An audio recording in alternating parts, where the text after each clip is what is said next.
ನಮಸ್ಕಾರ ವಿದ್ಯಾರ್ಥಿಗಳೇ. ಇಂದಿನ ಪಾಠದಲ್ಲಿ ನಾವು ಜಗತ್ತಿನ ಮೊದಲ ನಾಗರಿಕತೆ ಎಂದು ಕರೆಯಲ್ಪಡುವ ಮೆಸೊಪೊಟೇಮಿಯಾ ನಾಗರಿಕತೆಯ ಬಗ್ಗೆ ತಿಳಿದುಕೊಳ್ಳೋಣ. ಪರಿಚಯ. ಮೆಸೊಪೊಟೇಮಿಯಾ ಎಂದರೆ ಎರಡು ನದಿಗಳ ನಡುವೆ ಇರುವ ಭೂಮಿ ಎಂಬರ್ಥ. ಈ ನಾಗರಿಕತೆ ಟೈಗ್ರಿಸ್ ಮತ್ತು ಯೂಫ್ರೇಟಸ್ ನದಿಗಳ ಮಧ್ಯದಲ್ಲಿ ಬೆಳೆಯಿತು. ಇದು ಇಂದಿನ ಇರಾಕ್ ಪ್ರದೇಶದಲ್ಲಿದೆ. ನದಿಗಳ ಮಹತ್ವ.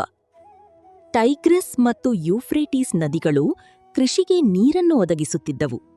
ಆದರೆ ನೈಲ್ ನದಿಯಂತೆ ನಿಯಂತ್ರಿತವಾಗಿರಲಿಲ್ಲ. ಅನೇಕ ಬಾರಿ ಪ್ರವಾಹಗಳು ಬರುತ್ತಿದ್ದವು.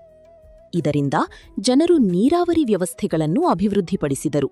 ನಗರಗಳ ಬೆಳವಣಿಗೆ. ಮೆಸೊಪೊಟೇಮಿಯಾದಲ್ಲಿ ಹಲವಾರು ನಗರ ರಾಜ್ಯಗಳು ಅಭಿವೃದ್ಧಿಯಾದವು. ಊರುಕ್, ಬ್ಯಾಬಿಲಾನ್. ಇವು ವ್ಯಾಪಾರ ಮತ್ತು ಸಂಸ್ಕೃತಿಯ ಕೇಂದ್ರಗಳಾಗಿದ್ದವು. 4. ಲಿಪಿ ಮತ್ತು ಬರವಣಿಗೆ. ಇಲ್ಲಿಯೇ ಜಗತ್ತಿನ ಮೊದಲ ಲಿಪಿಯಾದ ಕ್ಯೂನಿಫಾರ್ಮ್ ಹುಟ್ಟಿತು. ಮಣ್ಣಿನ ಫಲಕಗಳ ಮೇಲೆ ಬರೆಯಲಾಗುತ್ತಿತ್ತು. ಇದು ಆಡಳಿತ ಮತ್ತು ವ್ಯಾಪಾರಕ್ಕೆ ಬಹಳ ಸಹಾಯ ಮಾಡಿತು. ಹೀಗಾಗಿ ಮೆಸೊಪೊಟೇಮಿಯಾ ನಾಗರಿಕತೆ ಮಾನವ ಇತಿಹಾಸದ ಮೊದಲ ಹೆಜ್ಜೆಯಾಗಿದೆ.